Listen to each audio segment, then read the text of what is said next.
The stories a lot of people are scared even to mention. The stuff that really matters with some of the world's biggest thinkers. Now is his opportunity to kind of take the steering wheel of history. Break away from the flop at 8 o'clock on GB News with The Mark Steyn Show. Hello, I'm Esther McVeigh. And I'm Philip Davis. Whether you're watching or listening on TV, online or on radio, we handpick the latest stories, debates and expert opinions for your weekend. So whether that's politics, news or showbiz, we've got it covered. Join us every Saturday morning at 10 o'clock on GB News. Join my show Farage, 7 p.m. till 8 p.m. Monday through Thursday. And there you will get opinion, analysis, debate, and I'll cover stories that nobody else dares to touch. You've been cancelled. Join the club. Oh my goodness me. And then for the last 15 minutes, talking pints. We're over a drink. We have a civilised conversation with someone. We very often disagree, but we do it in a grown-up way. Come and join me on Farage. Hi there, it's Stephen and Anne. At breakfast from 6 a.m, you'll always be caught up with everything you need to know, the latest headlines, opinions and debates. We'll bring you the good news and the bad, but most of all, we're here for you. Remember, send in your views and let us know what you would like us to talk about. That's because we're your news channel. And every morning at 6 a.m, it's breakfast on GB News.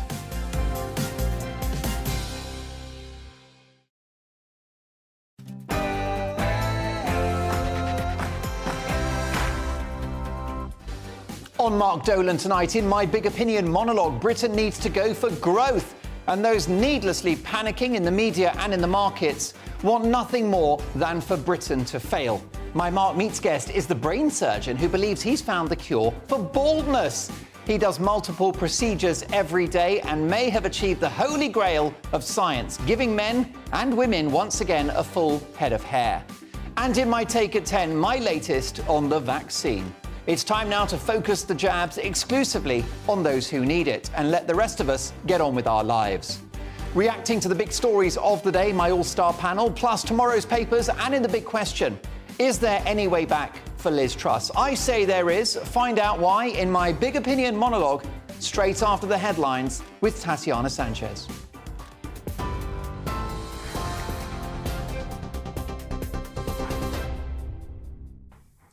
Thank you, Mark. The latest from the GB newsroom. NATO's Secretary-General says Russia's annexation of 4 areas of Ukraine is in total violation of international law and that it's the most serious escalation since the war began.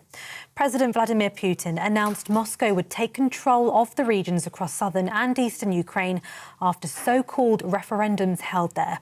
Jens Stoltenberg says Putin's action should be rejected by all countries around the world.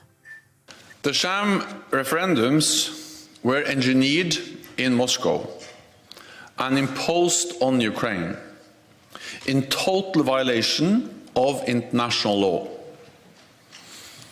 This land grab is illegal and illegitimate. NATO allies do not and will not recognize any of this territory as part of Russia. The Office for Budget Responsibility says it will deliver its initial forecast on the impact of the government's policies on the 7th of October. It follows a meeting this morning with the Prime Minister and Chancellor in an attempt to reassure financial markets. Liz Truss and Kwasi Kwarteng have faced criticism amid rising mortgage bills and instability after last Friday's mini-budget announcement. One of Truss's ministers says anyone paying attention to the Tory leadership election would know she'd planned to cut taxes.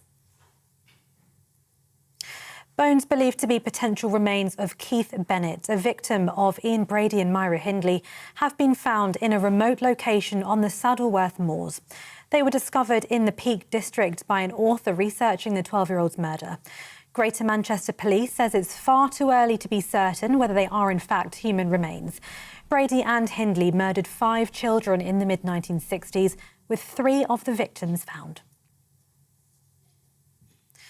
The Prince of Wales is urging that online safety for children must not be an afterthought after a coroner ruled social media contributed to the death of Molly Russell. An inquest concluded the 14-year-old's death was caused by an act of self-harm and that she suffered from depression.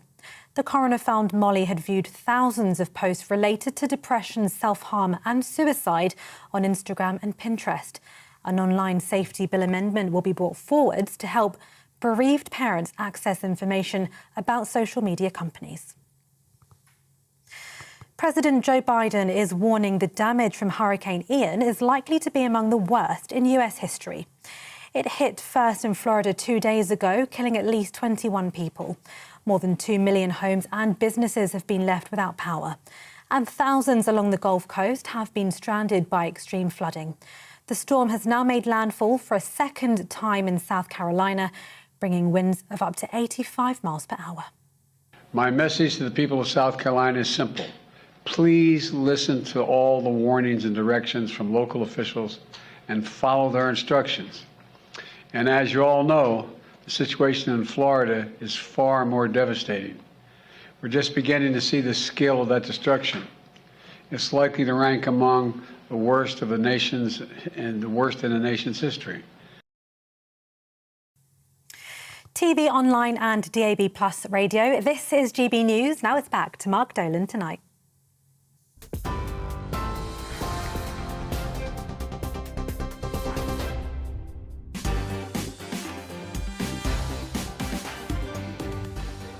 Welcome to Mark Dolan, another action-packed show on the way. In the big question, with Labour 33 points ahead in the polls, which would be total Armageddon for the Tories, is there any way back for Liz Truss? And is the economy safe in the hands of this administration? I'll put that to renowned economist Sam Ashworth-Hayes, top estate agent Joe Pollard, who's going to give us an overview of the housing market, and a woman who knows a thing or two about leadership.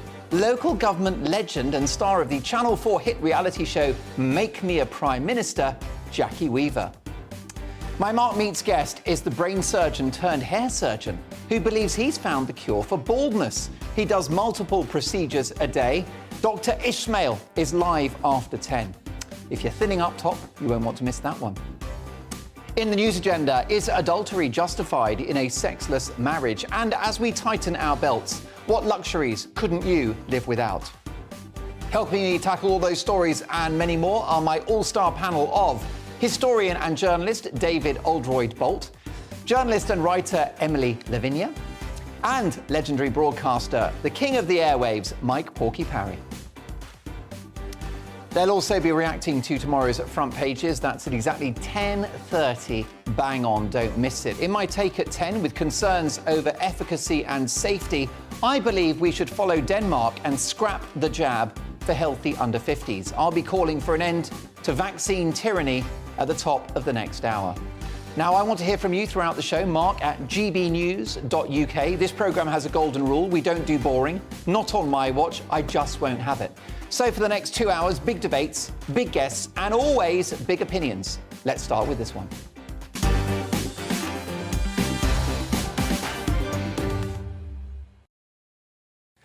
The deafening silence from critics of the government's growth strategy as the pound bounces back and as the cost of borrowing falls is a joy to behold.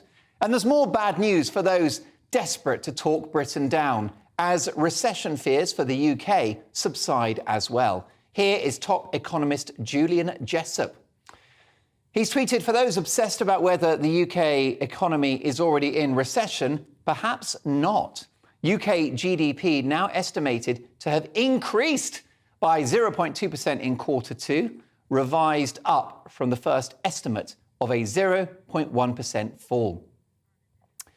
And anyone worth their salt in the world of economics will tell you, notwithstanding the pros and cons of these tax cuts, if a recession does happen, which is increasingly unlikely, it will be shorter and shallower thanks to the most misunderstood budget in history.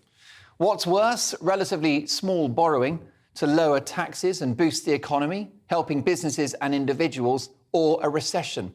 Tax cuts or a recession? What an impossible choice. Now, it's been an interesting few days in which the media and the markets have, in my view, lost their marbles. It reminds me of the pandemic when we had the Kent variant and those predictable quarters of the Britain-hating press dubbed us Plague Island. Do you remember that? Our own journalists referred to Britain as Plague Island because we had a bit of COVID.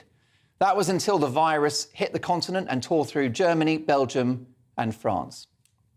Well, you're seeing a similar story with the economic headwinds. Suddenly, Britain is out of the firing line as inflation soars in countries like Germany, with recession expected across the Eurozone and with the European Central Bank making it clear they will have to intervene. Germany has inflation of 10.9% and Holland have got inflation of 17.1%. But we're the basket case? Really? Far from it. After a few days of turmoil, the pound has strengthened, borrowing costs have fallen, and having hopefully seen off the threat of a deep recession thanks to the mini budget, we ought to have an economy that's in modest growth by next year. If she holds her nerve, Liz Truss can go from zero to hero. Normally, you've got to wait for an election to vote for change. But with the arrival of Liz Truss, change has already happened. Of course, she could have introduced these changes more gradually, but she's hit the ground running. She's taken the view that she's got 2 years and she's going to do everything she can from day one. The opposite of 99% of politicians who never seem to get round to delivering their promises. What is Liz Truss and Kwasi Kwarteng's crime exactly? Merely that they seek to make Britain an attractive place for investment and a powerhouse of economic activity. And this challenges the orthodoxy. The IMF, who have predictably been critical of this budget, is caught up in the dogma of centre-left politics and economics, namely big state, big debt, big tax and anaemic growth. Trussonomics, whilst being a bit of a white-knuckle ride, is one in the eye to this economic groupthink that sees ever-increasing roles for the state and the long, slow and painful economic death that is tax and spend. By going it alone and going for growth, Britain is doing the equivalent of what Sweden did during the pandemic, which is to ignore established wisdom, look at the data and go our own way. In the case of Sweden, they kept schools open, shops and businesses. They didn't ask you to wear a mask and they didn't have a single day of lockdown, not one day of lockdown. They were attacked at the time, just as Britain is being attacked now for its economic vision. But the Swedes are laughing all the way to the bank, having suffered a fraction of the economic damage of most other Western nations, us included, that decided it would be a great idea to shut down the economy for 2.5 years, borrow £500 billion, close once viable businesses and pay perfectly healthy people to stay at home. Post-pandemic, as far as I'm concerned, expert is now a 4-letter word. I won't accept any orthodoxy going forward, including in relation to the economy. In the end, organisations like the IMF just can't bear Britain thinking independently and exercising its newfound sovereignty. Most establishment commentators are furious about Brexit and therefore we're hoping to see Britain's bid for growth horribly backfire. Take a look at this week's front cover of The Economist. Look at this shocker.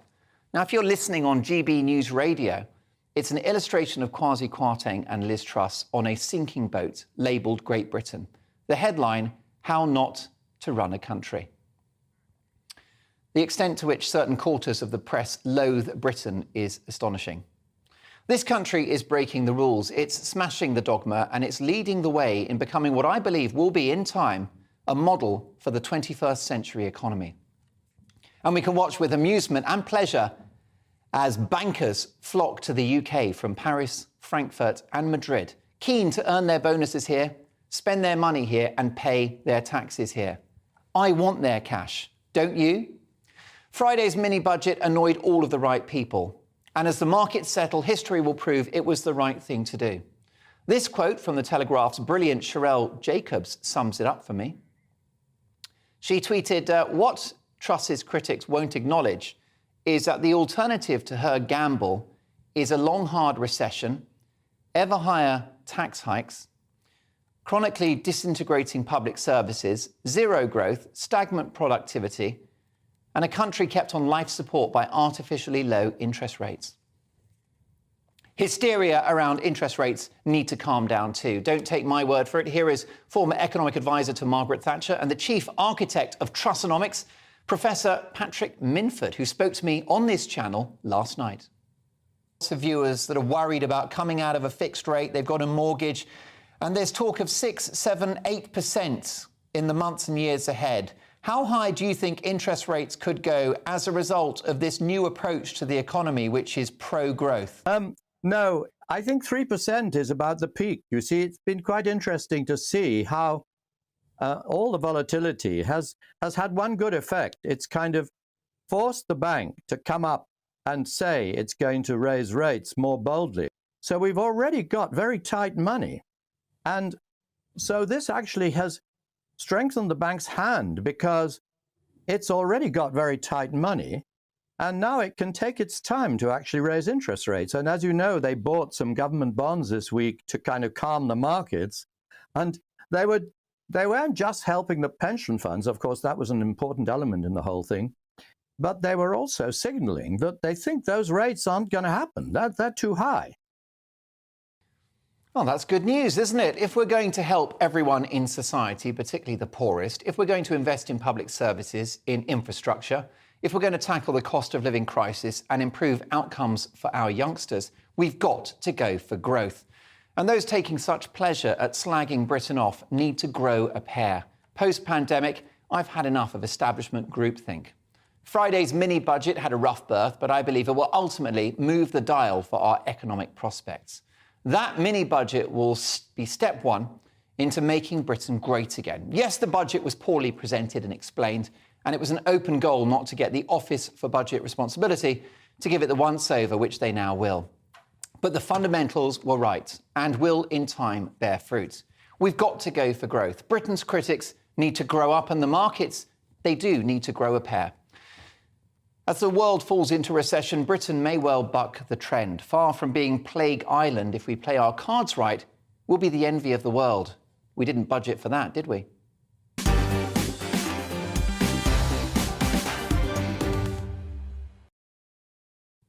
What's your view? Mark at gbnews.uk. I'll get to your emails shortly. Let's get the reaction now of my all-star panel. Writer and marketing expert Emily Lavinia, historian and correspondent David Oldroyd-Bolt, and Fleet Street legend and radio legend Mike Porky Parry. David, let me start with you, if I may. Do you think that this gamble will pay off by Liz Truss and Kwasi Kwarteng? I think it will, and I think it's bold of them to go for it immediately. The clamour around it from those who disagree with it reminds me of what happened in 1980 in Geoffrey Howe's first budget. You had 364 eminent economists writing to the Times newspaper saying that this was a disastrous budget that was going to ruin the country forever, and that it was a totally wrong track for the country to take. And as we now know, it bore fruit. It bore hard fruit to begin with, and it had to be dealt with. We had, in those days, rampant inflation, far higher than now, and we had an economy that was on its knees.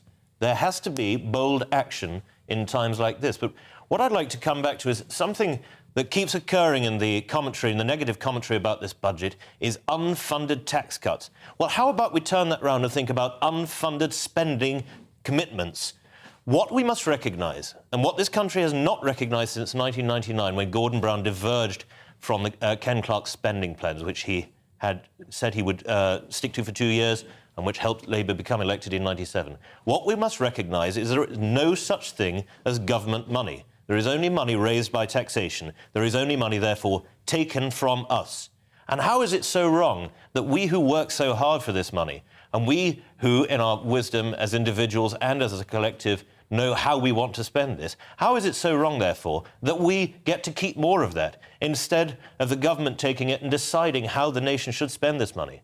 For instance, I think it is appalling that the NHS now accounts for 40% of day-to-day current account spending in this country. It's unaffordable, the system doesn't work, people are being left to wait for weeks and weeks and weeks for appointments, and yet still the system clamours for more. Well, how about you let us decide how we want to spend our money? That could be on private healthcare, that could be on starting businesses, that could be, therefore, on employing more people and building the growth of this country.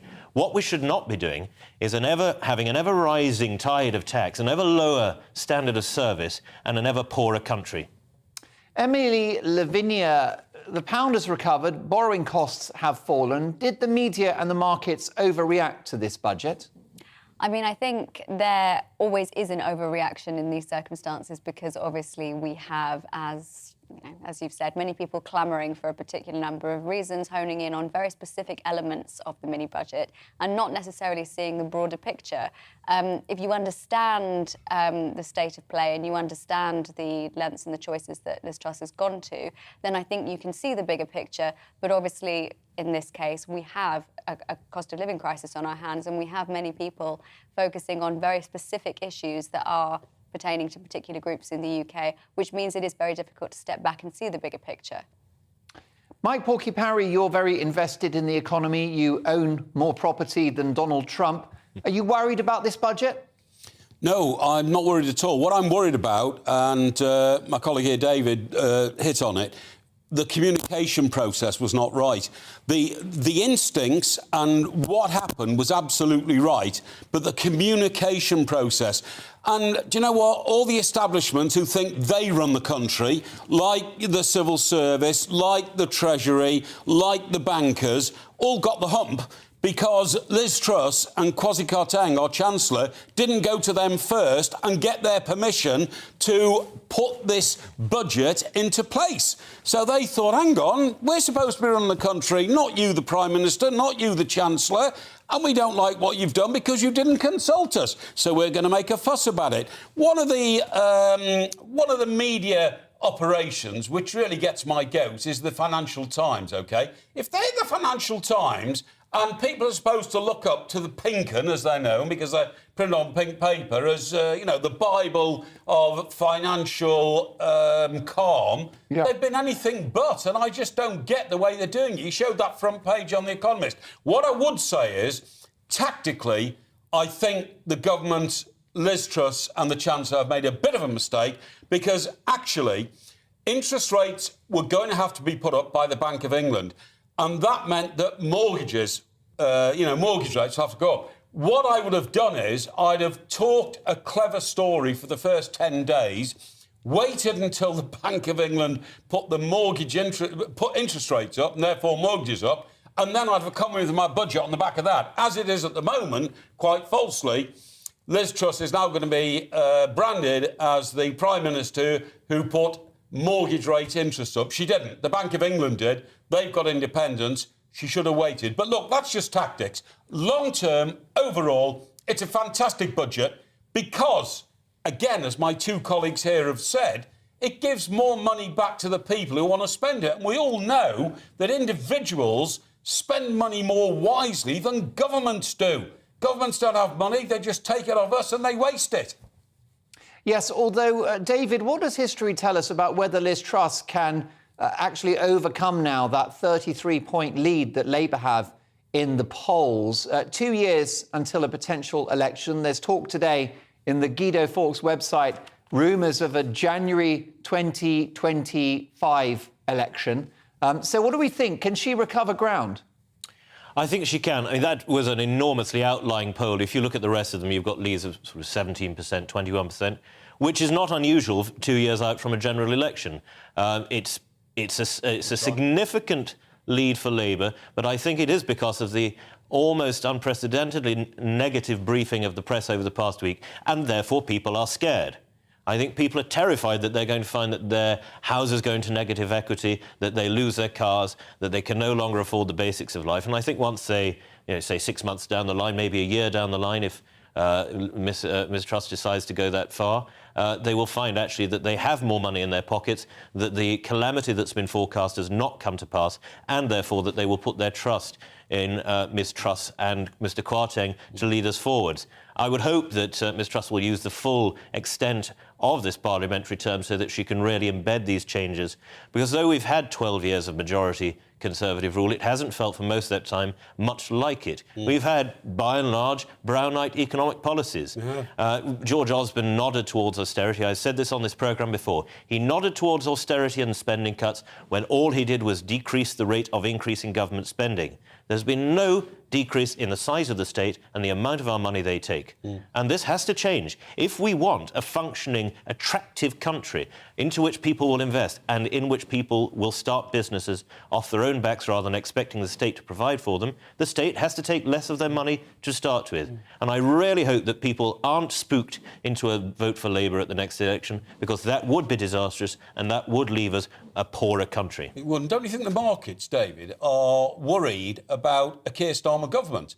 Because we all know what will happen. It'll then be tax after tax after tax on what they call unearned income. Yeah. So I've worked for 40 years, right, to put a bit of money into property because I couldn't get the interest rates in the bank. And I know what will happen next. That'll be called, that's unfair because you're not actually working to earn that income. Therefore, we'll knock 50% on that. We all know that's going to happen on dividends, on investments. It'll all happen, won't it? And I wouldn't be surprised to see a wealth tax should Labour come into government. And this is going to disincentivise people just at the time when Brexit is beginning to bear fruit and we're seeing bankers relocate, as you said, Mark, from Frankfurt, from Paris, from New York. The very last thing we should be doing is disincentivising. And people have got into a real stew about the dropping of the 45% tax rate to 40% and the lifting of the cap on bonuses. That was now, I would ask one simple question. Would you rather take 40% of £2 million, say, or £3 million, or 45% of £1 million, where the current cap just about lays? It's basic mathematics and basic arithmetic. Would you rather have more of a greater amount? Less of a greater amount, or would you have more of a smaller amount? And people become so hung up on the significance of insignificant things, as they have done in this instance. I think what they really ought to do is to step back and think about the kind of country they want to live in. I think about the kind of country they want for their children and grandchildren. Do they want a country where success is richly rewarded and where those who start businesses and employ other people are allowed to keep some of that? Or do they want a country where everybody who succeeds does so at the behest of the state? Emily, Lavinia, final thoughts on this? I mean, he's echoed what I've said in terms of being able to step back and see the bigger picture. I do think that reactionary, knee-jerk opinion by the public somehow has the power to sway us towards poor decisions. Yeah. I would like to see where this goes. I would like to give it time and let it boil. But I do understand some of the outrage that's been levied towards the mini-budget and to mistrust. But, yeah, as I say, I would like to see how this pans out, and I remain open-minded. Lots more to come. I think you'll agree we're travelling business class with my panel tonight. They'll be back later to answer a very simple question. Do we still trust in Liz, or is her record permanently stained? We'll speak to somebody that knows all about political courage. Local government legend Jackie Weaver, live on the show just before 10. She's on a Channel 4 programme called Make Me Prime Minister. We can but dream. Also, later in the show, in the news agenda with my panel, is adultery justified in a sexless marriage? And as we tighten our belts, what luxuries couldn't you live without? But next up, has the budget broken Britain? We'll speak to a top economist and a top estate agent with news on interest rates. See you in 2.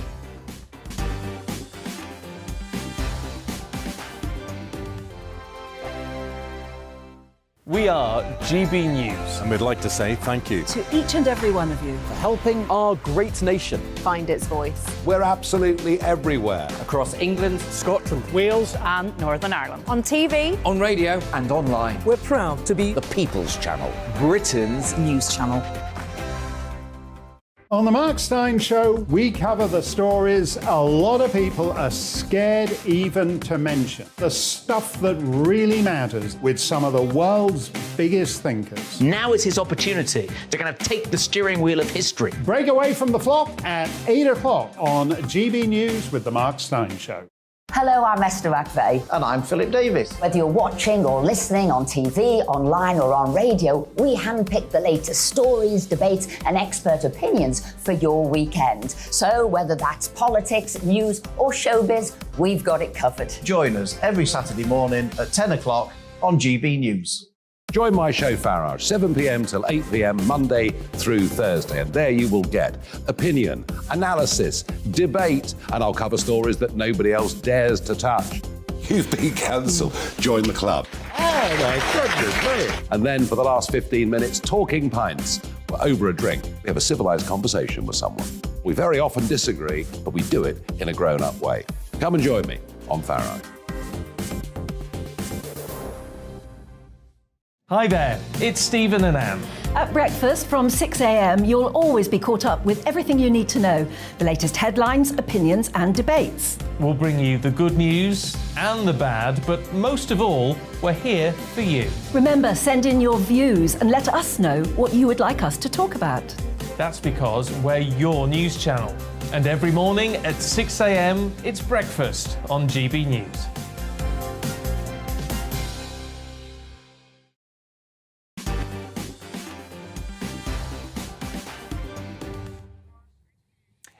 Lots of emails coming in. Big reaction to my big opinion monologue. I believe that Liz Truss can navigate her way through this economic and political storm.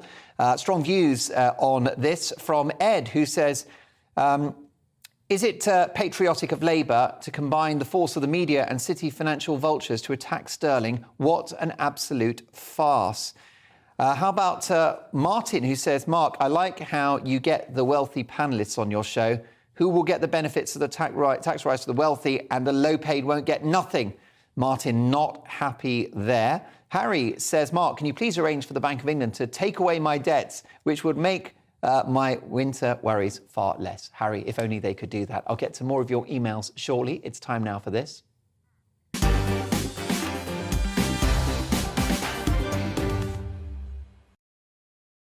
Yes, it's time for the big question in which we tackle a major news story of the day. Tonight, with the Conservatives now 33 points behind Labour in the opinion polls, is there a way back for Liz Truss? Have the markets overreacted, and the media for that matter?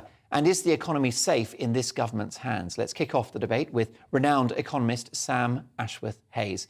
Sam, welcome to the studio. Good to be here. So first of all, has this budget broken Britain? No, but it might have broken the Conservative Party. So the budget has basically implemented a large set of tax cuts to sort of phase in over the next year or so, and a major sort of round of spending on support for people's energy prices. A lot of this was announced in advance. I think about 38 billion of the tax cuts and, of course, the spending on energy prices was pre-committed, so markets knew about this. We got an extra 7 billion or so in surprise tax cuts on the day. And then we have this very interesting response where sterling fell quite sharply, was low for a few days, and then sort of picked back up. And this is surprising because usually when the government basically says we're going to run something of a large deficit, you'd actually expect the currency to appreciate because you sort of think the central bank will raise interest rates, which attracts in sort of overseas money, looking to sort of find a return on its investment. And that should sort of increase sterling mechanically. That's what happened in America with Reaganomics in the 80s. So it's something of a surprising reaction. And I think the bulk of it has basically been this... I don't want to call it an overreaction because markets are smarter than I am, obviously. But I think they're not political as such, are they? I think that's it. So I believe what sort of has happened here is they knew that Truss was going to do these tax cuts. They knew that Truss was going to do this spending. But there was some sense that what was going to be revealed in this mini budget would be more detail on how it would be paid for. And obviously that's not really been forthcoming. So they're sitting there saying... Because it was a mini budget. Exactly. And it's going to come in November with the actual formal budget. So we've had this sort of... sudden shock to the system in that they thought they were going to get more detail than they got. They didn't get it. And now they're sitting there going, well, it's one thing to maybe borrow for that 200 billion LNG support package because that's a one-off. You can borrow for those.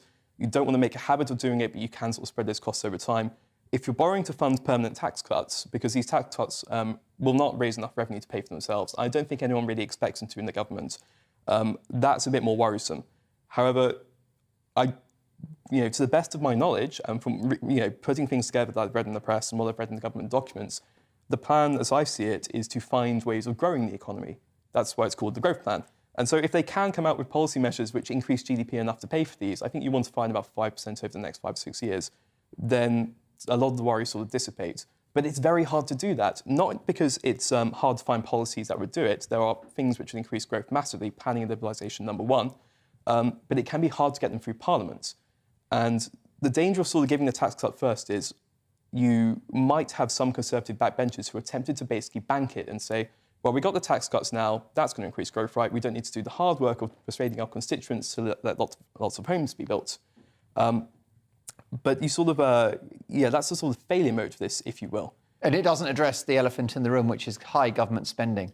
And of course, austerity is now politically unpalatable. So I think if you got the economic growth, you wouldn't actually need to make cuts to spending. That's the wonderful thing about it. I think this is constantly underestimated. If you have a larger economy, you can have more of everything. But the one thing I will say is that the case for being optimistic about them getting some of these growth-oriented reforms through is that they're now 30 points behind Labour in the polls. So Truss can basically turn around and say, if you want to win the next election, you better have that economy growing because that's going to be what gets us over the line. So she sort of put a gun to the party's head and said, vote for the rest of the reforms or collapse into turmoil and lose to summer. The bottom line is that this mini-budget may have seen off a deep recession for the UK. And don't you think that if the Eurozone slips into a deep recession, America elsewhere, and Britain has a shallow recession or no recession, she'll go from zero to hero? I don't think there's enough fiscal stimulus in the mini-budget to offset a recession. I mean, so the energy price thing will definitely sort of limit the economic damage done. I think that's entirely true. So to that extent, you're sort of cushioning what would have been a very hard winter for businesses. So yes, you have that. But it's going to be interesting seeing what's happening across Europe because it's worth noting that a lot of other European governments, Germany in particular, are starting to look at rolling out price caps of their own. And if everyone sort of rolls out price caps at the same time, you just end up with governments bidding against each other. There's talk about the Germans intervening to the tune of 200 billion euros in their own economy this winter. And they have a winter energy crisis. Of course, they're so reliant on Russian gas. What about interest rates? Are they a worry? I mean, they're definitely going to go up because you're sort of, if you are going to borrow more money, which I think they probably are, they won't pay for all of this with spending cuts simply because the package is so large. You would expect interest rates to rise. I think right now, this sort of the long-term yield has risen by about half a percentage point from where it started last Friday, maybe 1%. So the market's expecting an increase in interest to sort of offset any potential increase in inflation, and I think that's. But I think that's the cost of doing business. Yeah. But I'm all for go for growth, and I've been largely supportive, like you actually, that the principles of the budget, maybe not all of the execution or the communication, but I think the idea of making the economy bigger is a virtuous circle. We all win. I don't think it's trickle-down economics. I think it's trickle-up. But the issue we've got is whether interest rates get so high that they impact household budgets, at which point all of that good work is undone. I wouldn't say it's undone because what will basically be happening is the interest rates will be going up to offset the increase in demand sort of pushed into the economy by the budget, so that it should sort of net out roughly even. Sure, but if they hit sort of 5, 6, 7%, I mean that's going to break thousands of families, isn't it? That would and suck disposable income out of people's wallets. If they went to 7%, I think a lot of people would have trouble with their mortgages, but it would be interesting to see where market expectations are leading right now. I mean, Patrick Minford, the architect of Trussonomics, told me on Dan Wootton's show last night, sitting in for Dan, that actually he's not sure that interest rates will have to go that much higher and that inflation is falling away. And by the way, are we not getting our knickers in a twist about this support for energy bills, given the fact that energy costs are tumbling globally? The price of energy is coming down. There's some suggestion, there was a fear it could cost, 100, 150 billion? By the summer of next year, it could be down to very little, couldn't it? So I'm actually quite a critic of the energy bill support. I think they've basically found a policy which is potentially extremely expensive, and it's that element of risk which markets really don't like. Yes, because it's unlimited liability, isn't it? It's unlimited liability, and what's more, you're going to be in a bidding war against other European governments. And I should say as well, I'm not actually the biggest fan of the tax cut package in and of itself. I think it's, so long as you do the growth stuff, that's what matters. It's not, this is all well and good, but it's not all well and bad, as the case might be. It's not what matters. What matters is that you get through the pro-growth reforms for planning and for the other parts of the economy. If you do that, you can pay for these cuts, everything comes out broadly okay. If you don't do those, or you don't do them sufficiently, and you can't pay for these cuts, then what's going to happen is in about 2 years' time, you're going to find you need to raise taxes again, cut spending, or face Labour doing it for you. What's going to happen, do you think? Where will we be? It's going to be a tough winter, isn't it? Where do you think we'll be in the spring and summer of next year, inflation-wise, interest rates-wise? What do you reckon? I would expect inflation to still be high. We're not going to be resolving the energy crisis in the very short term. I think sort of Q3 next year is the period when the IMF and other sort of organisations think it will start coming down as we start getting more shipments of LNG from America into Europe. Interest rates would probably then remain high until that sort of calms down as well. Because that's the thing, interest rates could come up, but they can fall as well, can't they? Which is why perhaps people shouldn't rush into going for a fixed rate when the standard variable is a bit flexible? It's certainly, if I were going to get a mortgage now, actually, I'm not going to be able to give you financial advice. No. Well, what would you do if it was you, if you were getting a mortgage for yourself? If I could get a nice low rate, I would be locking that one in for the next few years. Next few years, brilliant stuff. Well, let's open up the conversation because the housing market has taken a hit with reports that at least 1,600 mortgage products have been removed from the market since the Chancellor's mini-budget. And if you do have a mortgage, soaring interest rates could make them unaffordable. To discuss the current feeling, we're going to add to the mix top estate agent and branch manager at Carl Tatler on the Wirral, near Liverpool, of course, Joe Pollard. Hi, Joe. Hi, Mark. How are you? You okay? I'm very well. Good to have you on the show. That was a week to forget for you, wasn't it? It's been an interesting time, but probably on the overall a little bit more positive than I think people might imagine, as much as there are complexities to the entire process and obviously some slightly self-fulfilling prophecies from the media. Actually, if you look at the appetite in the marketplace, it's probably stronger than people might realise. And actually, when they're seeking good advice, mainly from good mortgage advisors and things like that, then actually, as much as maybe it would be easy for the media to maybe paint a very morbid picture, it's actually been, as a company and probably speaking to some of our counterparts, a harder time than it has been, but it's followed essentially 2 years of very, very good times in the marketplace, and people have been very lucky to benefit from that. Yeah, I mean, to what extent has the withdrawal of mortgage products by various banks been a problem for buyers, Joe? I think it's only really been a very short-term problem. I mean, in the marketplace where it wasn't that long ago that we were talking about the mortgage marketplace being essentially the largest that it had ever been, with sort of 13,000 products, sort of 12 months ago. The fact that, say, 1,600 or 1,000 had maybe been withdrawn, and I was speaking to one of our trusted partners, those mortgage products that were withdrawn in the short term, the majority are actually already back on the marketplace, a significant amount. And essentially those mortgages that were withdrawn were rate changes that were basically applicable to the news that was given last Friday. So more of a case of going, right, well, actually, we have to fall in line with what we believe is going to happen. Those mortgage rates have been withdrawn. They've been products that have been withdrawn from the available marketplace, not really ever withdrawn from people that are after the point of a mortgage offer, which is very different from the initial application. It's going to cost people a little bit more, but those 1,600 products are probably half replaced pretty in the short term. And then actually, there are plenty of other products, a huge amount elsewhere for people to come onto. So actually, when you look at yes, it's not a great thing, but I'm probably not as bad as people are making it out to be. That's really interesting. And how are those long-term fixed rate products looking? Because that's what many will be looking for when they get into the housing market. They're looking for 2, 3 or 5 years, maybe even 10 years. Have they shot up, do we know?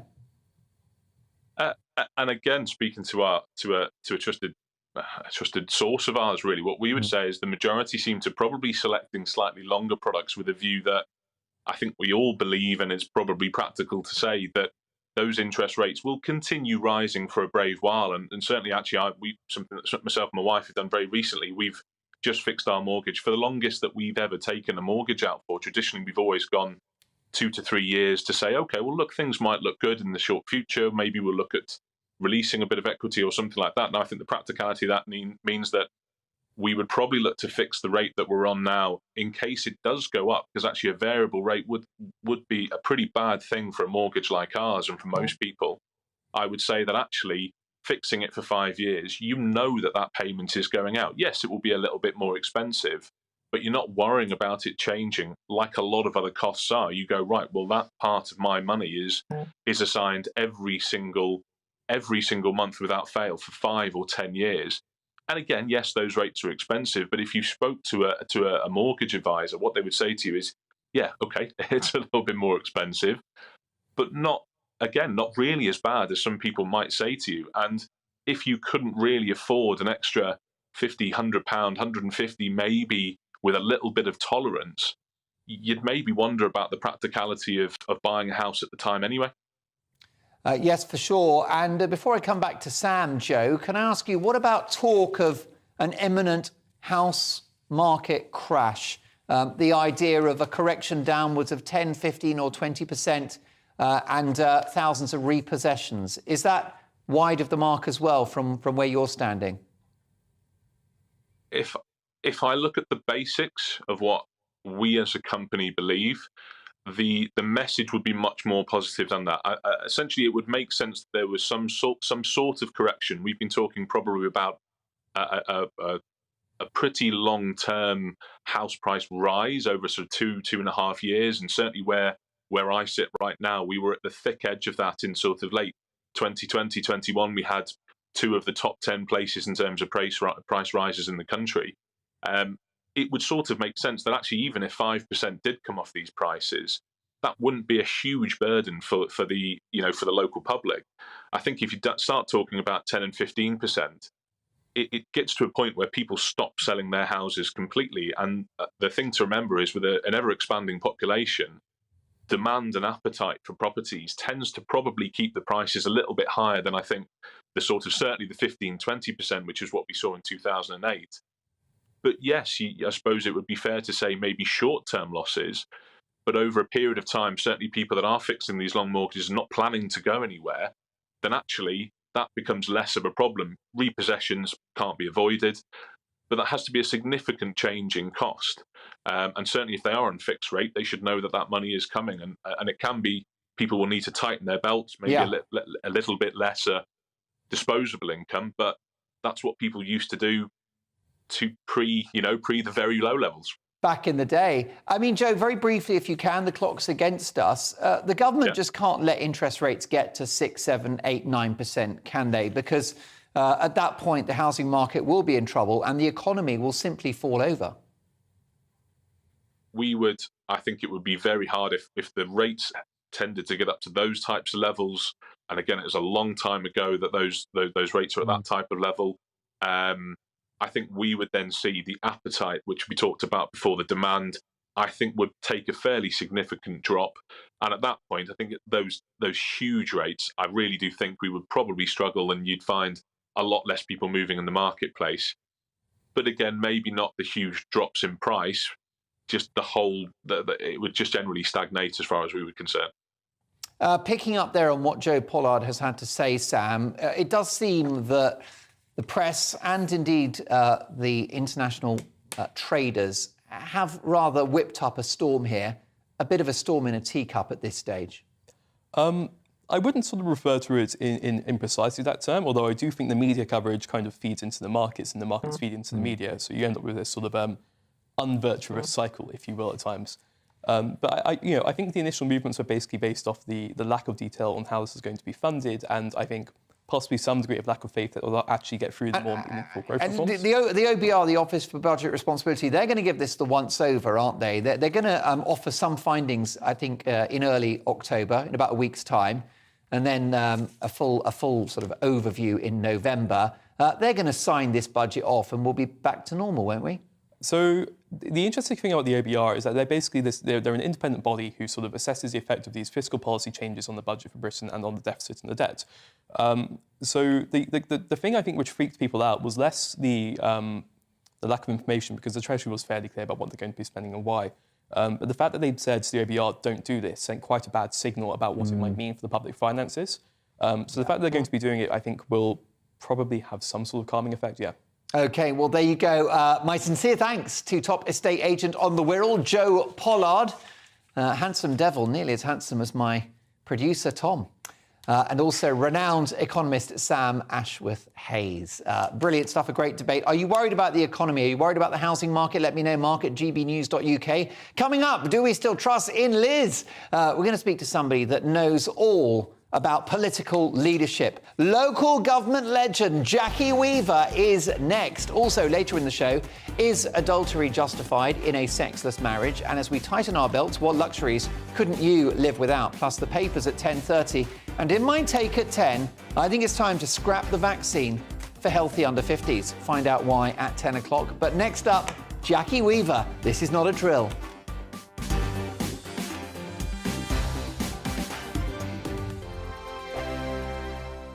We are GB News. And we'd like to say thank you To each and every one of you. for helping our great nation. Find its voice. We're absolutely everywhere. Across England, Scotland, Wales and Northern Ireland. On TV. on radio. And online. We're proud to be The People's Channel. Britain's news channel.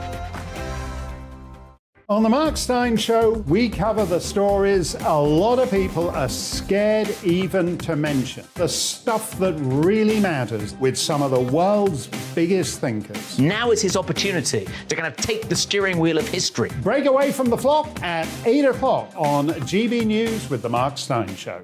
Hello, I'm Esther McVeigh. And I'm Philip Davis. Whether you're watching or listening on TV, online or on radio, we handpick the latest stories, debates and expert opinions for your weekend. So whether that's politics, news or showbiz, we've got it covered. Join us every Saturday morning at 10 o'clock on GB News. Join my show Farage, 7 p.m. till 8 p.m. Monday through Thursday. And there you will get opinion, analysis, debate, and I'll cover stories that nobody else dares to touch. You've been cancelled. Join the club. Oh, my goodness me. And then for the last 15 minutes, talking pints. We're over a drink. We have a civilised conversation with someone. We very often disagree, but we do it in a grown-up way. Come and join me on Farage. Hi there, it's Stephen and Anne. At breakfast from 6 a.m, you'll always be caught up with everything you need to know, the latest headlines, opinions and debates. We'll bring you the good news and the bad, but most of all, we're here for you. Remember, send in your views and let us know what you would like us to talk about. That's because we're your news channel. And every morning at 6 a.m, it's breakfast on GB News.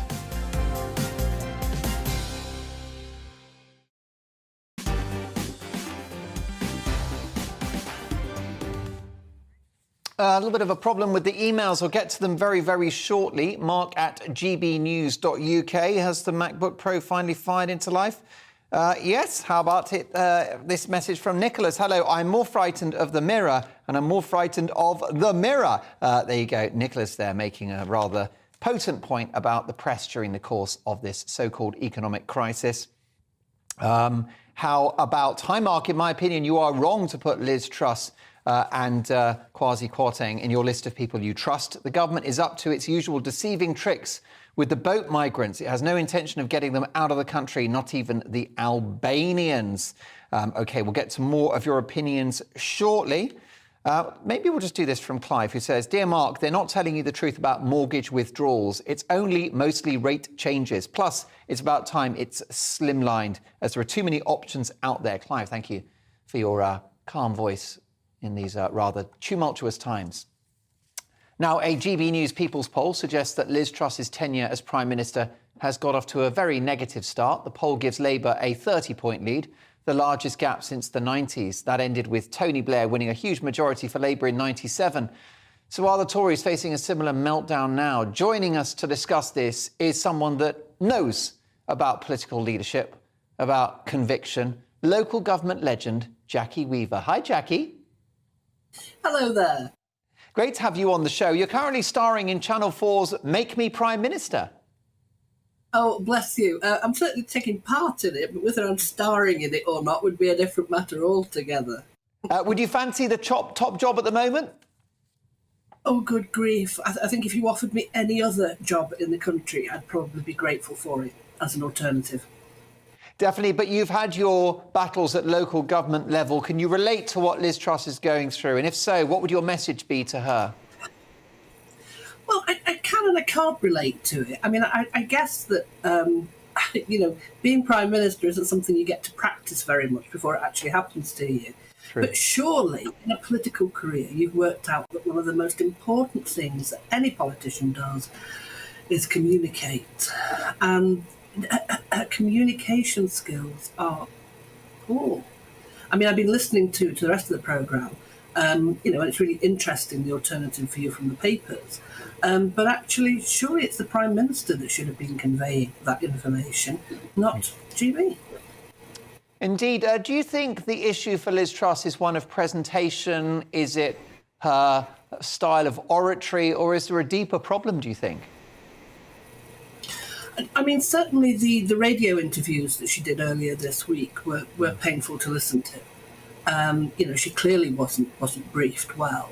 I mean, when she was in Lancashire, raising the subject of fracking and saying we're only going to do it where the community is supportive of it. I mean, she clearly has never been to Lancashire and discussed fracking with them before, because there will be no community there that says we'd love to have a bit of fracking. And it was clear that she just wasn't on top of her brief. And what about her character? Do you think she's got the backbone, the thick skin to get through this crisis?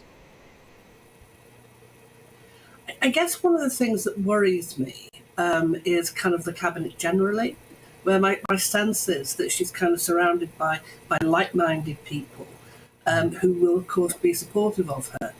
But although that feels comfortable, it doesn't really challenge you. It doesn't take you out of that echo chamber and allow you to really think, is this right? When you're surrounded by people that are saying you're doing a wonderful job. It's just that the people out there don't get it. Can she learn on the job? Is that a possibility, Jackie? Do you think she can get this right within the next 2 years? I think that it has been such a poor start for her, and a lot of that is just simply not her fault, that it is going to be incredibly difficult for her to recover from it. Again, one of the things that comes across for me very much is, kind of talking about the state of the country from the budget forward. But actually, there's not even any recognition there about the concerns that people had even prior to the budget. I mean, again, in local authority world, I mean, we're dealing with local authorities at the moment that are increasing the amount of food bank support they're giving, and also are turning their libraries and community centres into safe, warm spaces for people to spend time over the winter. I mean, if that isn't a crisis, I don't know what is. And what was your verdict of Keir Starmer's keynote speech at Labour Party conference, if you caught some of it? Well, I mean, I guess it often feels that it's kind of like you're between a rock and a hard place. Actually, the deputy speaks with infinitely more passion than he does. And if you're comparing, Liz Truss to him, it's kind of like they're almost two sides of one coin. They don't present well at all. They don't give you any sense that they understand what it might be like for the average person in the street. I'm not saying that's me. I mean, I'm relatively comfortable, to people working in our family, etc. But I know a lot of people who are far from comfortable, and I get the sense that they just don't get that. They kind of feel that, like the kind of people that feel that if you've not got two cars parked outside your door, that is poor. And we're talking about people in rural areas that can't even afford a bus, even if there was one. Yeah, it's a devastating situation. You're right to draw attention to it. Perhaps you could improve the country by becoming Prime Minister. Tell me about this show that you're doing on Channel 4, Make Me Prime Minister. That was terrific. I mean, it's been, I guess, described as the very much like The Apprentice, except we don't wear such high-heeled shoes or tight clothes. And it's kind of like we have a weekly task that we have to perform, a policy that we have to deliver to the country, a policy we have to sell to the community. And then we are appraised by Baroness Varzi and Alistair Campbell. And with Alistair Campbell, as you're sitting there thinking, do you know, I think I've done okay here. And in 3 words, you realise you're an idiot. Yeah, talk about a tough crowd. Is there one thing that you would like to do if you got into number 10? What would your first act be as Prime Minister, Jackie? We can but dream. OK, well, I'm kind of assuming that everything else has been sorted, of course.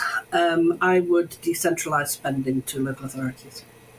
I think local authorities have a better understanding of how to support local communities. Because they know them and understand them. Congratulations on the show. It's winning rave reviews, Jackie. Love your book as well. Read that a few months ago. Do check out Jackie's brilliant self-help book. It's kind of Jackie's Rules for Life. It's out now, and I'm sure we'll catch up in the near future. My thanks to the legendary Jackie Weaver. Lots to come in my Take at 10. It's time to scrap the COVID vaccine for the healthy under 50s. That's my view. Find out why in just a few minutes' time. Also, we're going to speak to the brain surgeon turned hair loss expert. Yes, we found a cure for baldness, folks. A lot to get through. And of course, the paper's at 10:30. See you shortly.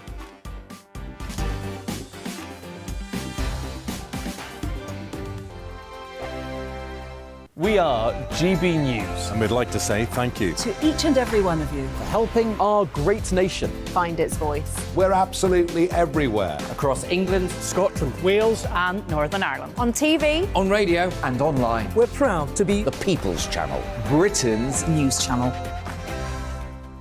On the Mark Steyn Show, we cover the stories a lot of people are scared even to mention. The stuff that really matters with some of the world's biggest thinkers. Now is his opportunity to kind of take the steering wheel of history. Break away from the flock at 8 o'clock on GB News with the Mark Steyn Show.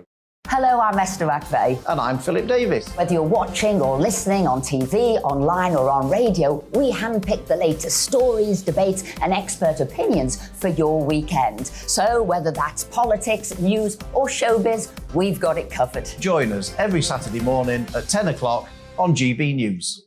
Join my show Farage, 7 p.m. till 8 p.m. Monday through Thursday. And there you will get opinion, analysis, debate, and I'll cover stories that nobody else dares to touch. You've been cancelled. Join the club. Oh, my goodness me. And then for the last 15 minutes, talking pints. We're over a drink. We have a civilized conversation with someone. We very often disagree, but we do it in a grown-up way. Come and join me on Farage. Hi there, it's Stephen and Anne. At breakfast from 6 a.m, you'll always be caught up with everything you need to know, the latest headlines, opinions and debates. We'll bring you the good news and the bad, but most of all, we're here for you. Remember, send in your views and let us know what you would like us to talk about. That's because we're your news channel. And every morning at 6 a.m, it's breakfast on GB News.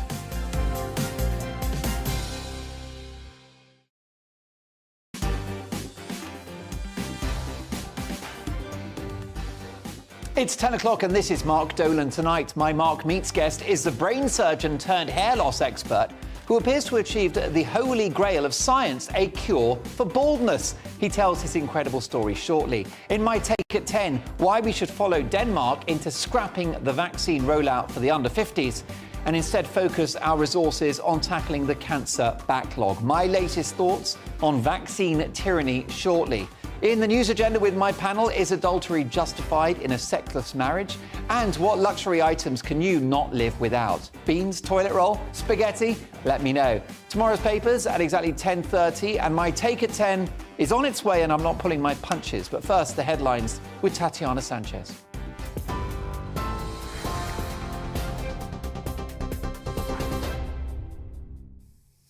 Thank you, Mark. I'm Tatiana Sanchez. This is the latest from the GB newsroom.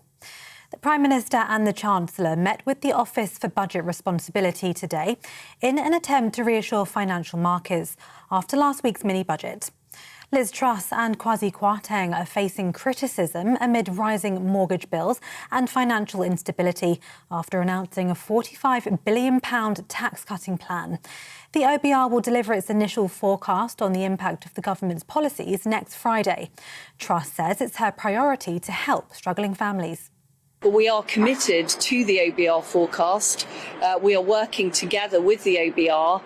There will be an event on the 23rd of November where the policies are fully analysed by the OBR. But it was a real priority to me to make sure we're working to help struggling families. We're also dealing with the economic slowdown, which is being felt globally. So that is why we had to act quickly in the circumstances. NATO's Secretary-General says Russia's annexation of 4 areas of Ukraine is in total violation of international law and that it's the most serious escalation since the war began. President Vladimir Putin announced Moscow would take control of the regions across southern and eastern Ukraine after so-called referendums. Jens Stoltenberg says Putin's action should be rejected by all countries around the world. The sham referendums were engineered in Moscow and imposed on Ukraine in total violation of international law. This land grab is illegal and illegitimate. NATO allies do not and will not recognize any of this territory as part of Russia.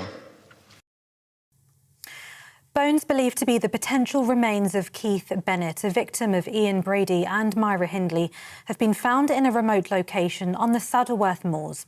They were discovered in the Peak District by an author researching the 12-year-old's murder. Greater Manchester Police says it's far too early to be certain whether they're human remains. Brady and Hindley murdered 5 children in the mid-1960s, with 3 of the victims found. The Prince of Wales is urging that online safety for children must not be an afterthought after a coroner ruled social media contributed to the death of Molly Russell. An inquest concluded the 14-year-old's death was caused by an act of self-harm and that she suffered from depression.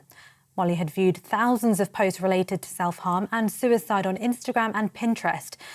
An amendment to the online safety bill will be brought forward to help parents access information about social media. President Joe Biden is warning the damage from Hurricane Ian is likely to be among the worst in US history. In Florida, at least 21 people have been killed and around 2 million homes and businesses have been left without power. Thousands along the Gulf Coast are stranded by extreme flooding. The storm has now made landfall for a second time in South Carolina, bringing winds of up to 85 miles per hour. My message to the people of South Carolina is simple. Please listen to all the warnings and directions from local officials and follow their instructions. And as you all know, the situation in Florida is far more devastating. We're just beginning to see the scale of that destruction. It's likely to rank among the worst of the nation's and the worst in the nation's history. TV online and DAB+ radio. This is GB News. Now it's back to Mark Dolan tonight.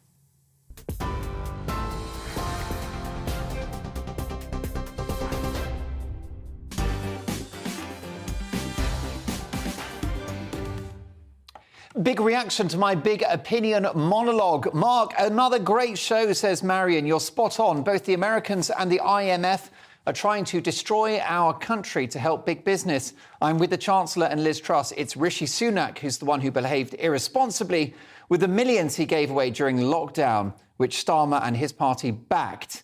Fair point. I couldn't agree with you more on that one. Mark, I think you and your panel hit the nail on the head when you said about everyone talking the budget down. The conventional news and radio channels always talk whatever the government does down. I think that is a very predominant theme that we've seen this week. Helen says, I just love what Liz Truss is attempting to do. Rather worried that Boris was thrown out for eating cake and wondering how long she's got. Good luck, Liz, the silent majority. Love your courage. That's from Helen. Keep those emails coming. I love your emails, mark@gbnews.uk. Welcome to Mark Dolan tonight. Big stories, big guests, and always big opinions. In tonight's news agenda with my panel, is adultery justified in a sexless marriage? And which items can you not live without? Milk's gone up 40%. Toilet paper is up 115%. So as we tighten our belts, what are the luxuries you can't live without? And tomorrow's papers at exactly 10:30 sharp with full panel reaction. And my Mark Meets guest is the brain surgeon turned hair loss expert who appears to have achieved the holy grail of science, a cure for baldness. He tells his great, incredible story next. So there you go, lots to get through, a busy hour to come, but first it's time for my take at 10.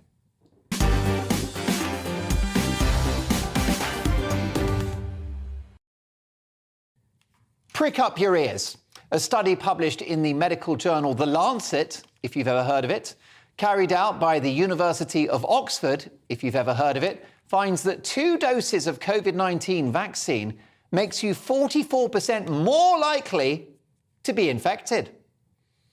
This study contradicts the basis of global vaccine policy, which assumes vaccination significantly cuts incidence and transmission. The study looked at all infections reported in England from December 2020 to November 2021, meaning it spanned the Alpha and Delta periods. It used a case-controlled design to estimate vaccine effectiveness, allowing potential confounding factors such as age, sex, and underlying conditions to be controlled, whilst individuals with prior infection were excluded. 44% more likely. This shocking story, which rather disrupts the narrative, comes courtesy of the Daily Sceptic online newspaper. Well, it wasn't going to be in The Guardian, was it? Now, let me be clear. If you're someone that risks severe illness or death from COVID, I think you'd be mad not to have the jab. If I was 75, overweight and with asthma, I'd have more holes in my arms than Eric Bristow's dartboard. But let me tell you that beyond that, the basic rules of medical common sense have been thrown out of the window during this pandemic. And there's no better example of that than the vaccine rollout. For the first time in history, we ignored prior infection and natural immunity and coerced people into having a novel and experimental medication that statistically, given the low mortal threat from the virus, the majority didn't need. When it was clear at the very early stages that the vaccine might help prevent severe illness and death, hooray, but it did not stop transmission or infection, the jabbing of healthy people should have been stopped straight away. I'm mindful of Lisa Shaw. Pictured here with her husband, Gareth, Lisa was a BBC journalist who died because of the AstraZeneca vaccine. Can we get the picture up? Because it's an important picture, please. There you go. There she is. Lisa was a BBC journalist who died because of the AstraZeneca vaccine. It was on her death certificate. She was not in a statistically vulnerable group, therefore didn't technically need the jab, and now she's gone, leaving a widower and a little boy. Here's what Gareth, her husband, had to say recently on Twitter in an open letter to the Prime Minister Liz Truss. I hope one day those we've lost to the vaccine will be remembered and respected properly. I hope one day the bereaved will be supported properly. And I hope one day someone will apologise and be held accountable. I hope it's one day soon. #vaccine deaths. A tragic story. Don't forget the vaccine injured too. They exist, they are real, and there are plenty of them out there. And what about care home workers who were sacked for not having the jab? And the thousands of the same NHS workers who also quit for fear of the sack? Now, I'm no anti-vaxxer, I'm triple jabbed myself. Statistically, did I need them? You tell me. Did I even merit the cost of the jab when millions globally could have benefited? Is it worth the risk for healthy people, and especially kids, given concerns about heart inflammation and other side effects? Well, that was the view of the JCVI, the government's vaccine agency. I don't think they are anti-vaxxers, but they said no to jabbing kids. But they were overruled by Chris Whitty, and the government did it anyway. Put simply, I think we should channel what has happened in Scandinavia. Sweden rejected COVID orthodoxy and did not lock down. And now Denmark have scrapped vaccines for everyone under 50. It's not available. You cannot get the vaccine without demonstrating special medical circumstances and a doctor's note. Britain should do the same. By all means, those in vulnerable groups should have the jab to their heart's content. But I think the NHS should focus its energy and resources, mass vaccination costs millions, into helping people lose weight and improving public health and tackling far more serious illnesses like cancer and diabetes. Setting aside vulnerable groups, it's time to end the vaccine rollout for the under 50s. This will, of course, be bad news for the highly unethical pharmaceutical industry and vaccine tyrants who are obsessed about getting a needle in your arm, including the American health chief of the CDC, who thinks you should be jabbed, wait for it, every 2 months. Here's the tweet. There you go. I encourage you to join me and get your updated vaccination if it's more than 2 months since your last jab. I've had enough of those pricks. I'm talking about the jab, of course. Let's go for the best vaccine, which is catching COVID and recovering. Probably something we should have done a couple of years ago. Let's go for natural immunity. Let's go for public health. Let's go for losing a bit of weight and eating the right food. Let's have a return to evidence-based science and a return to the Hippocratic oath of first, do no harm for our doctors. It's time to stop jabbing perfectly healthy people. Not sure why we did it in the first place. As far as I'm concerned, Pfizer can off.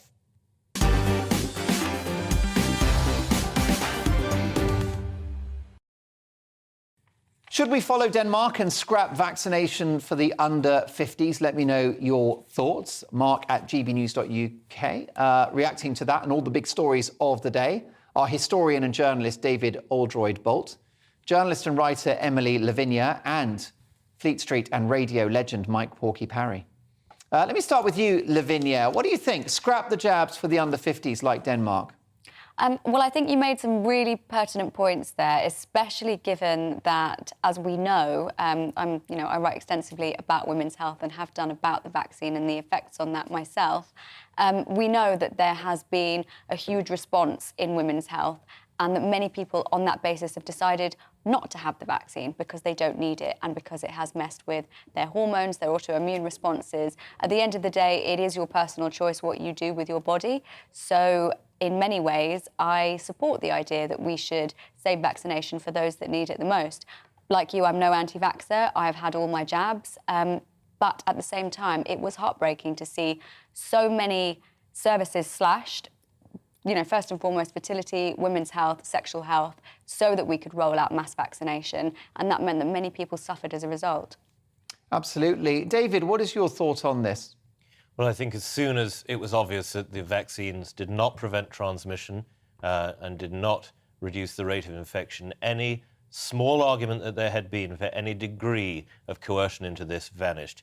And the fact that it continued to be a coercive system, a coercive campaign, and that people were encouraged to coerce their friends and neighbours into taking these experimental vaccines is a matter that requires an investigation, requires a royal commission, and that should be enshrined in law that this can never ever again happen. To see, as I did when I queued up for my second jab, against my better judgment, being young and relatively healthy, to see queues and queues and queues of young people there, none of whom statistically will have needed this, but for the tiniest minority, was heartbreaking. And the only reason they were doing this was to go on holiday. I mean, it is absolutely extraordinary that this was allowed to pass through and that it did so with, it seems, the clamorous support of so much of the media and of the population. Denmark has taken the right tack on this. Anybody who is not vulnerable should not have to take this. And I've recently been travelling abroad to East Africa, and it remains the case that you cannot travel to many countries unless you've received not just 2 vaccines, as we consider to be fully jabbed here, but 3 or even, in some cases, 4. This must be stopped. Most people in the world do not need this. It will not do them any good and could, as you've pointed out, do them a great deal of harm. Let's focus the spending on vaccines on those for whom it will be an unalloyed good. And as you pointed out, why don't we use this opportunity to help people make better choices about their health so that if, for instance, they're overweight and therefore at risk, when the next pandemic comes along, as it certainly will, they're not at risk. Let's help people to make better choices and focus that money in a better way. Mike Porky Parry, you've had health challenges, which I'm relieved to say you have prevailed over, but you've been careful during the pandemic, haven't you? You haven't been to your beloved Goodison Park at the height of the pandemic because you didn't want to get the virus. You've had heart problems. Are you worried at the idea of young people not being vaccinated this winter if they were to scrap the rollout? Well, I'm a big fan of vaccines, and only this week I've had my 4th jab, OK? And every time I've had a jab, had the first 3, in sequence, had the 4th one this week, it must be psychosomatic, but every time I have a jab and they go in this arm here, I feel better. You know, I feel, wow, I feel healthier, better. I always say to the person putting the needle in my arm, does this restrict me from drinking alcohol for the next 12 or 24 hours? The answer is no. So I go straight out of the clinic and straight to a glass of champagne to celebrate literally feeling better. Like I say, it could be just a mental thing, but I feel great. I've had 4 jabs now. I believe this is probably not true, but I think I'm immune now to dying from, COVID or from being registered seriously ill by it. I believe the vaccine rollout was the greatest achievement of Boris Johnson's government, one of the greatest health achievements of any British government of all time. And for the tiny percentage of those who cast doubt and therefore give others reason to question it, I'd say ignore it. I'd say to everybody, my colleague here, David, has just said, ridiculous number of people are getting it, young people and all that. I can't see anything wrong with any vaccine jab. There you go. Well, strong opinions on both sides. What's your view? Should Britain scrap vaccinating the healthy under 50s, a move that Denmark have just decided upon? Let me know your thoughts. Mark at gbnews.uk. It's time now for this.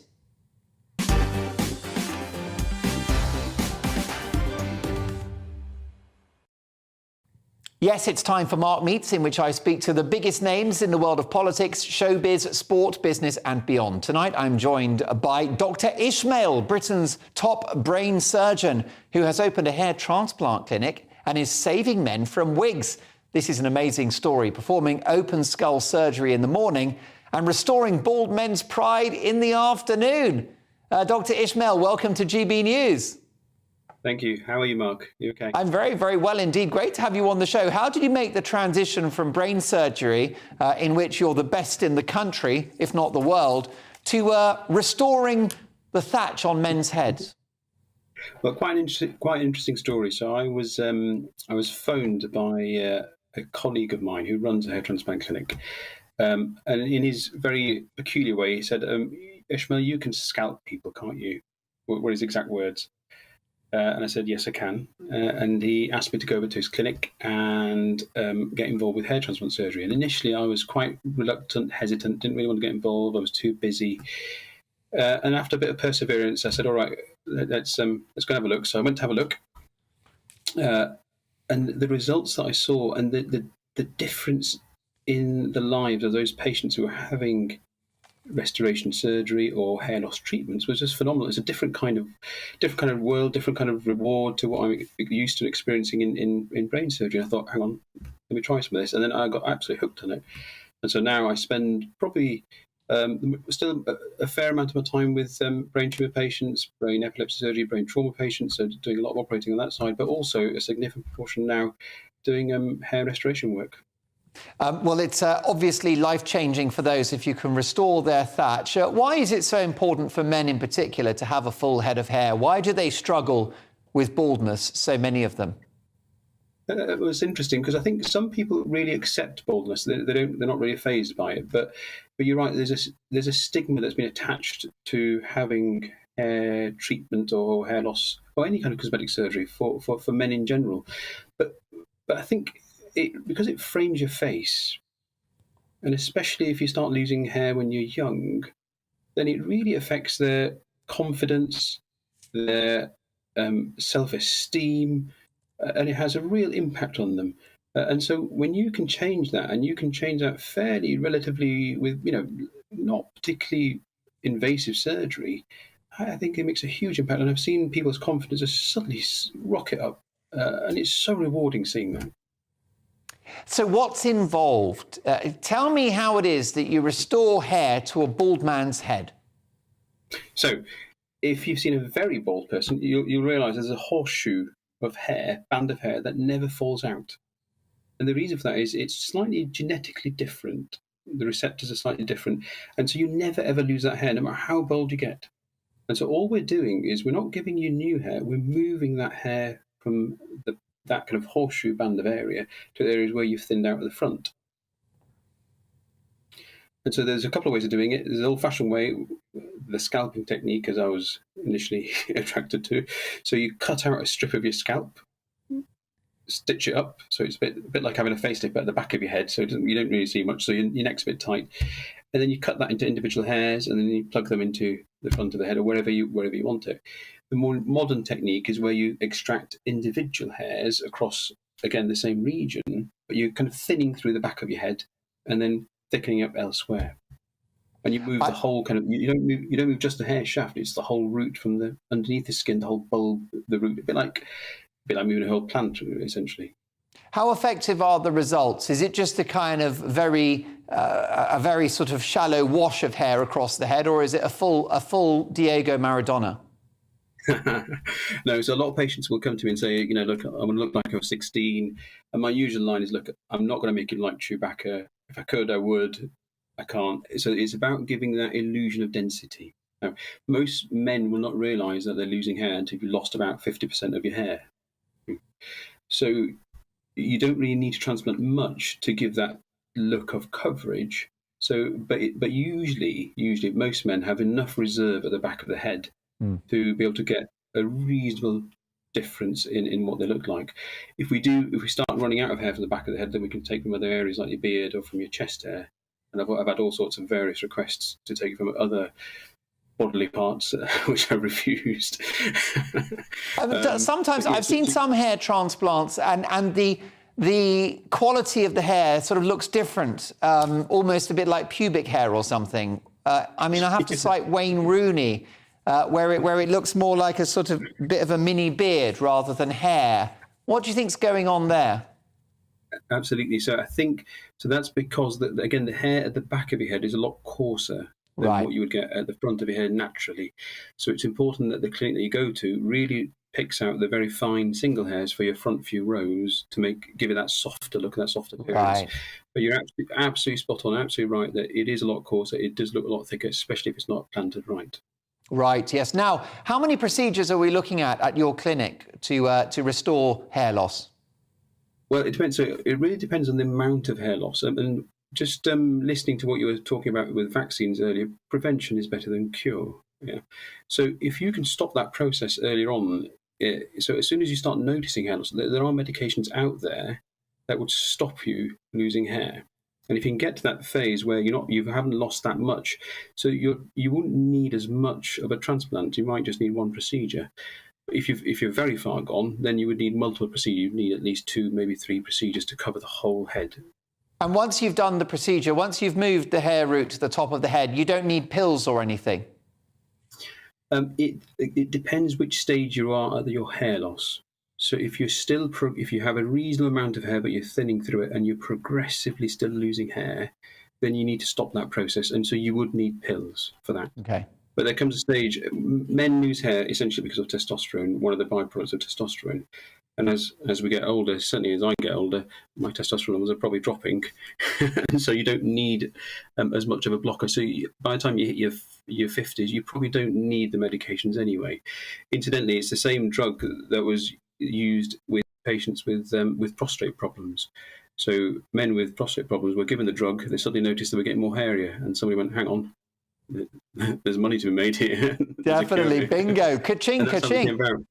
Well, speaking of money, I know that you're the best in the business, but how much would it cost? Let's say someone that's just got, I don't know, sort of small degree of hair loss, and they go in to restore what's missing.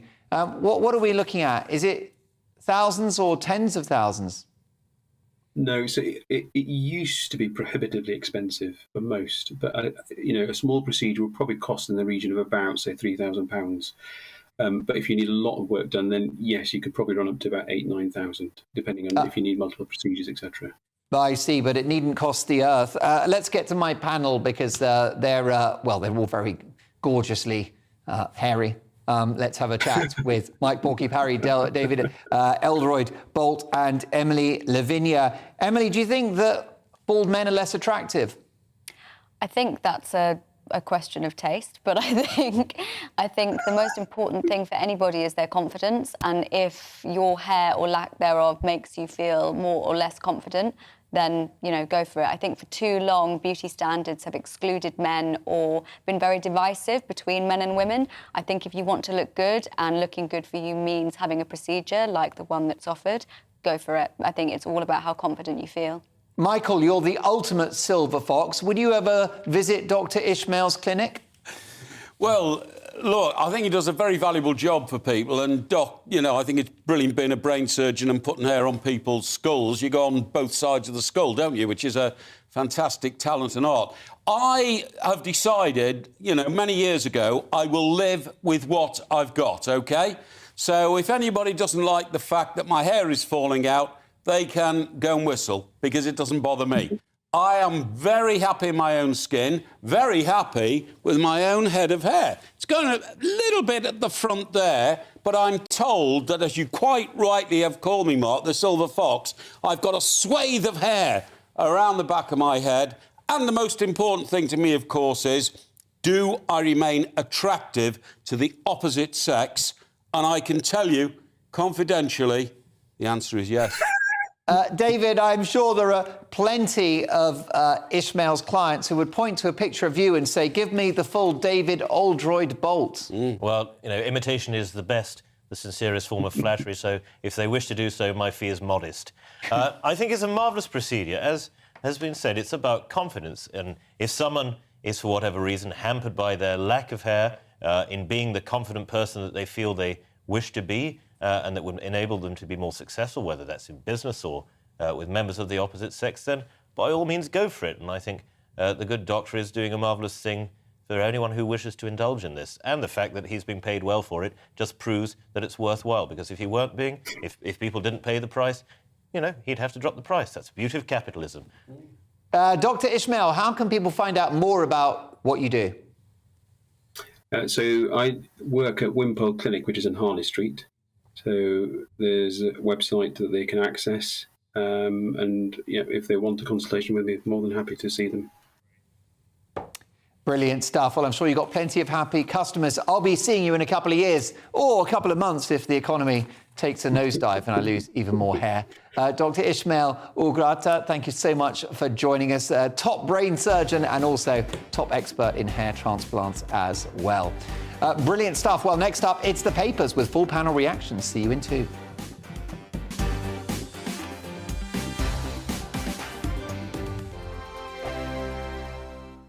We are GB News. And we'd like to say thank you To each and every one of you. for helping our great nation. Find its voice. We're absolutely everywhere. Across England, Scotland, Wales, and Northern Ireland. On TV, On radio, And online. we're proud to be The People's Channel. Britain's news channel. On the Mark Steyn Show, we cover the stories a lot of people are scared even to mention. The stuff that really matters with some of the world's biggest thinkers. Now is his opportunity to kind of take the steering wheel of history. Break away from the flock at 8 o'clock on GB News with the Mark Steyn Show. Hello, I'm Esther McVeigh. And I'm Philip Davis. Whether you're watching or listening on TV, online or on radio, we handpick the latest stories, debates and expert opinions for your weekend. So whether that's politics, news or showbiz, we've got it covered. Join us every Saturday morning at 10 o'clock on GB News. Join my show Farage, 7 p.m. till 8 p.m. Monday through Thursday. And there you will get opinion, analysis, debate, and I'll cover stories that nobody else dares to touch. You've been cancelled. Join the club. oh my goodness me. And then for the last 15 minutes, talking pints. We're over a drink. We have a civilised conversation with someone. We very often disagree, but we do it in a grown-up way. Come and join me on Farage. Hi there, it's Stephen and Anne. At breakfast from 6 a.m, you'll always be caught up with everything you need to know, the latest headlines, opinions and debates. We'll bring you the good news and the bad, but most of all, we're here for you. Remember, send in your views and let us know what you would like us to talk about. That's because we're your news channel. And every morning at 6 a.m, it's breakfast on GB News.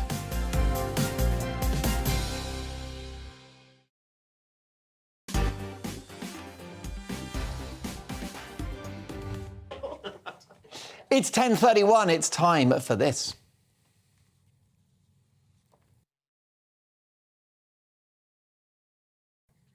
That's right. It's tomorrow's papers, as always. Of course, 10:30 every Friday, Saturday and Sunday. Let's start with the Daily Mail. And they're leading with a very important but tragic story. Have they found Keith at last?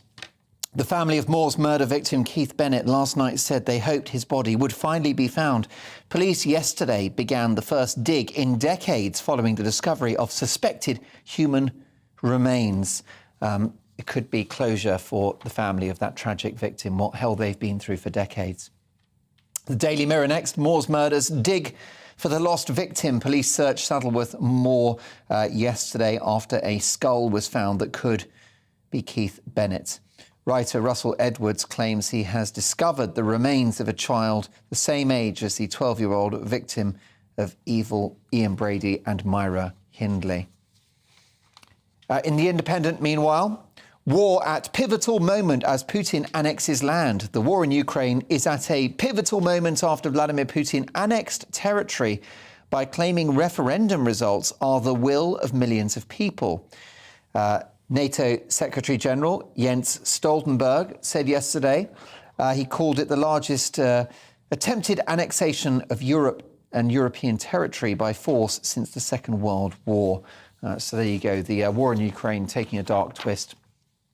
The Eye Weekend, Tories rage at Truss as half of 2019 voters abandon the party. Tories revealed their fury at Liz Truss's leadership, with one former minister telling the Eye she's finished. There are lots of letters going in. We just have to move on from her quickly now. She's the Conservative Corbyn, claims one senior Tory. She needs to arrest this. Minister tells of despair. The real concern now is any suggestion of benefits being cut. Meanwhile, the Daily Express, banks warn of house price slump. The rocketing cost of mortgage payments could result in mass forced sales of homes, banks fear. High street lender HSBC issued the warning amid concern many homeowners could soon be paying £5,000 more a year to keep a roof over their heads. 7 rate rises since last year have pushed up interest payments, with a rise to 5.5% an imminent possibility, according to one lender. Kwarteng, I will bring spending under control. Chancellor Kwasi Kwarteng today promises to make a new commitment to bring public spending under control following a week of national turmoil in the markets. Writing in the Daily Telegraph, the Chancellor vows to publish a credible plan in November to reduce debt and steady the markets. He also doubles down on his mini-budget, saying while some measures may not be universally popular, we had no other choice. Also, protect children who go online, demands Prince. Social media firms must no longer treat online safety as an afterthought. This according to the Prince of Wales, after a landmark inquest into the tragic death of Molly Russell. NATO will help Ukraine recapture annexed territories is another story in the Telegraph, and universities face fines if students underperform. The Times now. Prince's plea for online safety after Molly ruling. The Prince of Wales increased the pressure on tech companies and the government last night to keep children safer online after, as I mentioned, a landmark ruling in the Molly Russell inquest. A coroner concluded that content the teenager read on Instagram and Pinterest contributed to her death in a decision hailed by campaigners. Truss ally prepares U-turn on new age of austerity. Britain has lived in a fool's paradise for too long and must reduce spending to help the government's £45 billion worth of tax cuts, according to Simon Clarke. Social media accused of monetising misery, say The Guardian. And 6-week wait, Truss to delay release of budget analysis and escalation of war. Putin signs accession treaties. The Sun now, cops dig on more for Keith, and car firm dumps Q-Jump star. Fill 1 million ads axed. Q-Jumping Philip Schofield has been dropped as the £1 million face of We Buy Any Car. The company is shooting new ads next week without him, and he's no longer appearing on its website. Meanwhile, the Daily Star, 58 years after Moore's murders, have they found Keith? Potential remains discovered in new dig. And those are your front pages. OK, we'll look at lots of news to get through. Let's get full reaction from my panel, if we can. And let's talk about this tragic story, Mike Porky Parry. Have they found Keith at last? Can you give us the background, this is the Mail background to this story? Yeah. Well, I worked for the Daily Express in Manchester, right, in an office on Great Ancoats Street. Right. And off Great Ancoats Street was the Oldham Road, which went out to Saddleworth Moor. So we often went up that way because stories about trying to find the victims of Brady and Hindley came up all the time. It's an obsession in the north of England because those horrific crimes happened there, you know. I'm a little bit nervous about this because it raises hope once again. Now, I don't know if you've ever been to Saddleworth Moor, but it's like going to the Himalayas in the middle of our country. Derbyshire Peak District, over into Manchester. It's massive.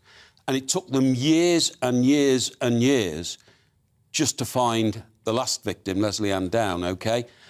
Because it's so vast and it moves.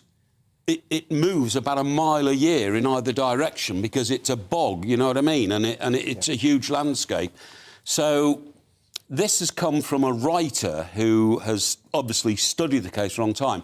So I'm not pouring cold water on it. If they had found the last victim, Keith Bennett, and I interviewed his mother, Winnie, several times during my reporting career, and she went to her grave without knowing, you know, the true fate of her little boy. If it's the case they found him fine, but I am very reluctant to accept this as anything more than a possibility that something might have happened. There will be a lot of remains. Some of them will be animals and foxes and all that kind of stuff on that vast landscape called Saddleworth Moor. So I just don't want to raise hopes. Let's hope that they might be able to recover the body of Keith Bennett and give him a Christian burial. But I want to dampen hopes that that's the case because it would be so extraordinary. Well, you're so right, and the police can't confirm that it's human remains at the moment, as you rightly said. His mother went through hell, notwithstanding the tragedy for this little boy, and the family begged Ian Brady for you know, some idea of where the body would be, and he never participated in that. That was the only currency he had in life when he was in that mental hospital in Liverpool. 42 years. I'm not going to tell you. But remember, even when they took them to the moors years later, they couldn't remember. These people were so evil, they put a kid in the back of their little run-around minivan, took them up to the moors, told them, oh, we've lost a glove, come and help us search for our glove, and killed them. Yeah. But they wouldn't have known years later where, to be honest, and it was impossible for anybody to find out. So this is extraordinary. I hope it comes to a happy end, but I'm very reluctant to start celebrating at the moment. Well, indeed. Emily, this is important closure for the family if they can lay this little boy to rest. Absolutely. But, I mean, I do echo that sentiment in that in such a time of grief, it is a very bleak story to be splashing across the front of every single newspaper without really knowing the facts of the story, with so much at play. Again, I hope that it is a happy ending and there is closure for the family. And, you know, it is one of those stories that just touched the nation in such a way and chilled us all to the bone. And it's the greatest pain, the greatest tragedy for a family not to be able to say goodbye to their loved ones, especially, David, ones that suffered in such appalling circumstances. Well, precisely, and that's why I think that the newspaper editors should have exercised restraint and waited to report this story until it was in fact confirmed that these are the remains of Keith Bennett, so that the family is not once again given false hope, so that there isn't that intense scrutiny on the family and those remaining members of the family who knew the boy who was killed. You know, for a 12-year-old boy, there are still going to be many people who knew him, remember him well, and I think for their hopes to be stoked again is bordering on cruelty. And I think this is one of those instances where the freedom of the press to report what is inevitably going to be seen as a great story should have been tempered by a little human kindness. Well, definitely. Let's get to some politics now and some economics. David, the Daily Telegraph, Kwarteng, I will bring spending under control. He's writing exclusively for the Telegraph, seeking to settle nerves. And if the newspaper is anything to go by, those nerves will need to be settled within his own party ranks. Well, he's talking here to the very heart of his constituency, isn't he, to the Torygraph. It's a consummation devoutly to be wished that spending would be brought under control.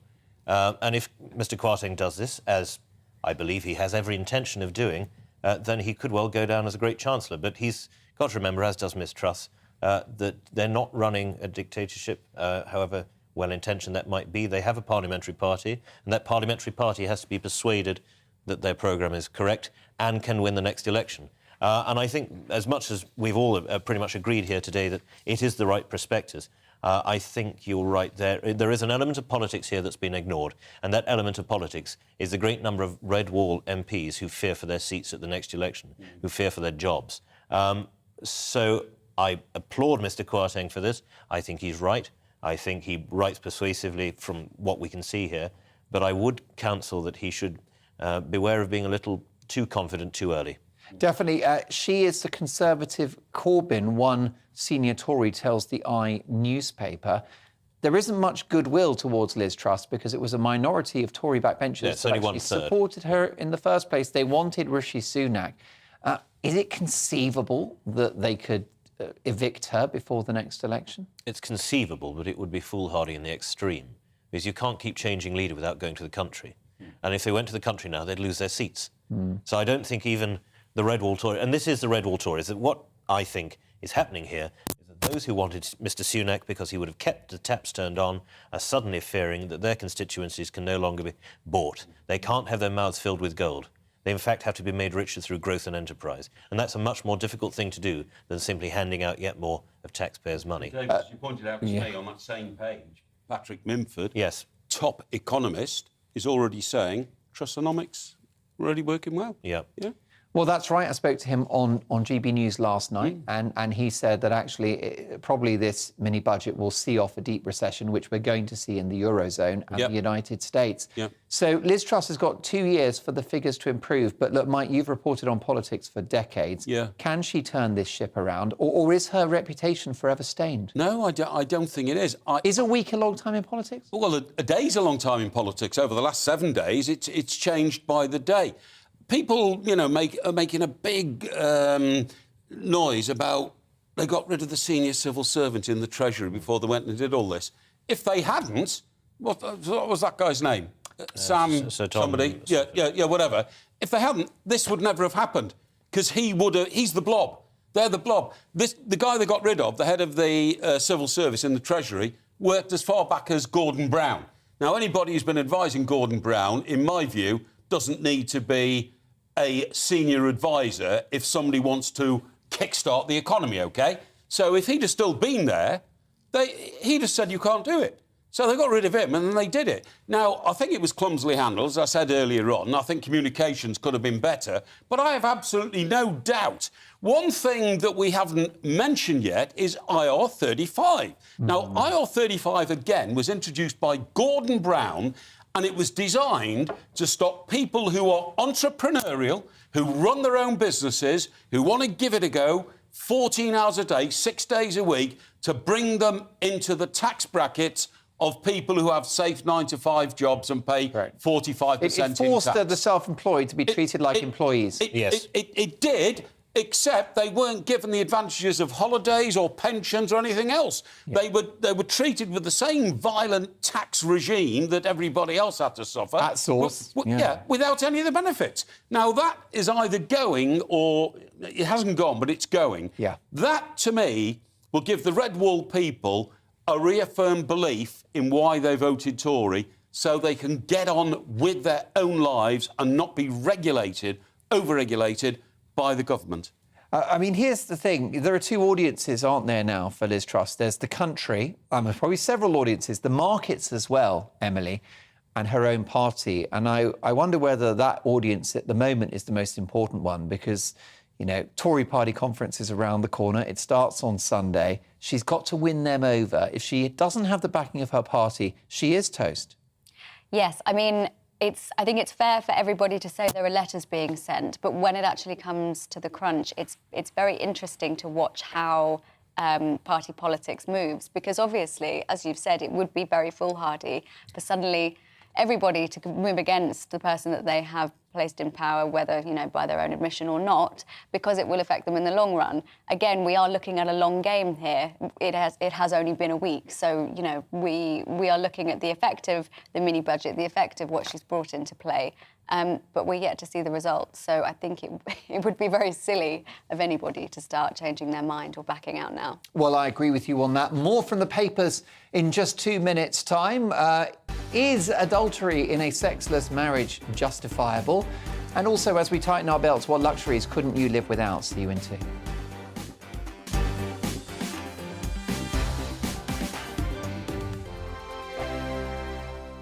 We are GB News. And we'd like to say thank you To each and every one of you. for helping our great nation. Find its voice. We're absolutely everywhere. Across England, Scotland, Wales, and Northern Ireland. On TV, On radio, And online. we're proud to be The People's Channel. Britain's news channel. On the Mark Steyn Show, we cover the stories a lot of people are scared even to mention. The stuff that really matters with some of the world's biggest thinkers. Now is his opportunity to kind of take the steering wheel of history. Break away from the flop at 8 o'clock on GB News with the Mark Steyn Show. Hello, I'm Esther McVeigh. And I'm Philip Davis. Whether you're watching or listening on TV, online or on radio, we handpick the latest stories, debates and expert opinions for your weekend. So whether that's politics, news or showbiz, we've got it covered. Join us every Saturday morning at 10 o'clock on GB News. Join my show Farage, 7 p.m. till 8 p.m. Monday through Thursday, and there you will get opinion, analysis, debate, and I'll cover stories that nobody else dares to touch. You've been cancelled. Join the club. Oh my goodness me. And then for the last 15 minutes, talking pints. We're over a drink. We have a civilised conversation with someone. We very often disagree, but we do it in a grown-up way. Come and join me on Farage. Hi there, it's Stephen and Anne. At breakfast from 6 a.m, you'll always be caught up with everything you need to know, the latest headlines, opinions and debates. We'll bring you the good news and the bad, but most of all, we're here for you. Remember, send in your views and let us know what you would like us to talk about. That's because we're your news channel. And every morning at 6 a.m, it's breakfast on GB News.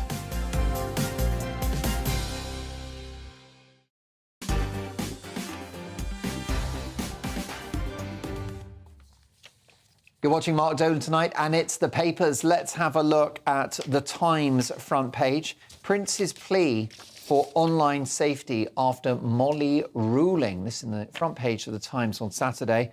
The Prince of Wales increased pressure on tech companies and the government last night to keep children safer online after a landmark ruling in the Molly Russell inquest. A coroner concluded that the content the teenager read on Instagram and Pinterest contributed to her death in a decision hailed by campaigners. And Emily, we've got to learn from the tragedy of this little girl's death.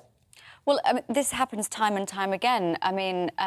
4 years ago, I was sat on the news in the same position talking about another suicide from a teen and the fact that we do need to put more pressure on big tech to ensure the safety of kids. At the moment, they're, community standards. What does that even mean when it comes to something like Meta? They are really not doing the work that's required of them. And also, there's no support system. If you try to contact someone at Meta because there's something that should be taken down... And, of course, Meta own Facebook, WhatsApp and all those other companies. Instagram, I mean, they have the monopoly on these sites that kids are using. TikTok is obviously another huge one. Very poor community standards. Myself, I've struggled because as a sex educator, I'll be trying to, have a good influence on kids, but yet they will be shown stuff that is so graphic and so inappropriate, and yet my posts won't get through.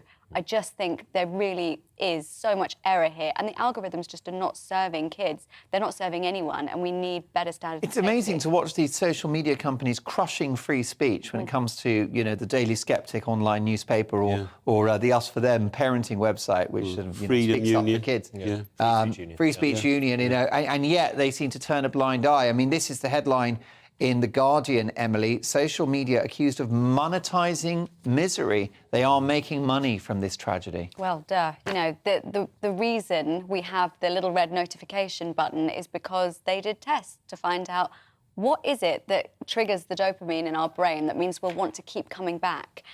These social media networks are set up in a particular way for the user interface so that we keep coming back to them, so that we keep wanting the punishment or the reward, however you see it. And children whose brains are developing, who are flooded with hormones, are having a really difficult time differentiating from what is healthy behaviour and what is not. Amelia, isn't it true that a child's brain has been replaced by its phone? So when a parent says, restrict them, look at the phone, No, that is their life. That phone contains everything they think about, they read about. A phone is a child's brain these days, isn't it? Absolutely, and they feel so lost without it. Yeah. I think in the case of TikTok, with the fact that parents allow their children to have it shows either ignorance or stupidity on the part of parents. TikTok is nothing more than a Chinese data harvesting organ. Yes. And this should just simply not be something... Designed to make us thicker and more addicted. Yeah, and it should simply not be anything that anybody has on their phone. But I think Mark's point here that these companies which are so happy exercising censorship in specific and pointed ways, and yet so lax in actually exercising some effective guardianship of those who are most vulnerable. We should be asking questions about why we use these things. We should be asking questions about how necessary they are to our lives, and whether, in fact, their skewed moral compass shows that we should not be giving them our money and our time. And I think it's not just kids. I mean, kids are the most exposed, but I think a lot of people's mental health is affected by being glued to this phone, worrying about what someone said about you on Twitter. Absolutely. Porky, let's power through a couple of other quick stories before we go. Sure. This is an interesting showbiz one. Philip Schofield axed by We Buy Any Car. I think he was making £1 million a year as the face of We Buy Any Car. Well, he's been sold. This is an incredible story. Now, first of all, let's get it right. Maybe the contract was up anyway. That often happens, you know what I mean? He might have signed a contract. But you can see that. Do you know what? I hear people now humming, we jump any queue, we jump any queue, we jump, we jump, we jump, we jump, we jump any queue. Now, if I'm hearing that, you can bet your life that the company that's been paying him £1 million a year, We Buy Any Car, are worried that now is the interpretation of their world-famous advert. He used to be a top media boss, one of the founding editors, the guy that ran TalkSport. Yeah. Would you sack him from ITV, or would you not renew his contract when it comes up for renewal? I think he's become toxic. And so that's not making a judgment on Philip Schofield. What I'm saying is... a brand. Yeah, exactly. I think it's bad news now to have... look, I'm not going to go Philip Schofield. Top man in his business, very successful. I'm not knocking it, but I'm afraid when people start humming, you know, we jump any queue instead of we buy any car, it's over. The halo has slipped. Look, I want to ask you about this interesting story in the papers, Emily, and it's very interesting. It's a woman who only had sex with her husband once every 2 years. She's furious about her husband's cheating, but he thinks it's justified. So is adultery acceptable in a sexless marriage? I think the issue here that we really need to address and really need to frame is the fact that we have, in this country and, you know, far beyond, quite a repressed and toxic relationship with sex. So we see sex in a very binary way. We see monogamy in a very binary way. And as a sex educator, I talk a lot about this, and I've written about it at length. I think the issue here is obviously for every personal relationship, there is nuance. And in this particular relationship, when I read this story, I noticed a few things. One was that this woman was not interested in sex, and there was no communication on that between her or her husband. The other is that she internalized that and blamed herself. The other is then that the man thought that that was his only option. The fact that there was no communication between this couple, all of these things were going on, and yet they were all using their own internal bias to decide what was acceptable. It's always the C word. Talk about it. Yeah. Finally, as we tighten our belts, just in a word or two, what luxury item couldn't you live without? Emily? That is a tricky one. For me, it's tea bags, coffee, any caffeine, really. They're necessities, not luxuries. Dark chocolate. Do you think it's a luxury or a necessity? Something like tea bags? I couldn't live without my Rolex watch because it symbolises me. Just on the marriage, by the way. Do you know what? I'll have to stop you there. Go on, one line, Mike. OK, I'm glad about the adultery thing because after the age of 40, I've never been married, but most of the ladies I went out with were married. See? And there's a story. Yeah. I tell you what, he always gets the last word, the brilliant Mike Parry. Thank you to David and to Emily as well, and to you for your company. I'm back tomorrow at 9. Stick around because I'm presenting Headliners. And, well, keep it GB News. Hello again, I'm Aidan McGiven from the Met Office. Friday has been wet and windy for many of us. The rain clears through the evening, further showers following, and it stays breezy overnight because of an area of low pressure, which is just to the north of Scotland at the moment, a deep low brought about by an active jet stream, that fast-flowing current of air high in the sky, and it's sent a weather front or two across the UK during the last 24 hours. Now, the most persistent and heaviest rain clears through. Very windy for a time through the Dover Strait. Parts of Kent could see 50-mile-per-hour wind gusts. But eventually calmer, clearer conditions follow, albeit with quite a number of showers in the north and the west. And under those clear spells, temperatures in places dipping to the single figures, but not as low as they were on Thursday night because of the stiff breeze that we keep through the night. And a bright start for many as we begin the weekend. Blue skies for much of central and eastern UK, but in the west, showers from the word go, and they topple in and spread to most parts by the afternoon. They'll continue to be most frequent towards the northwest, where it will be another very breezy day.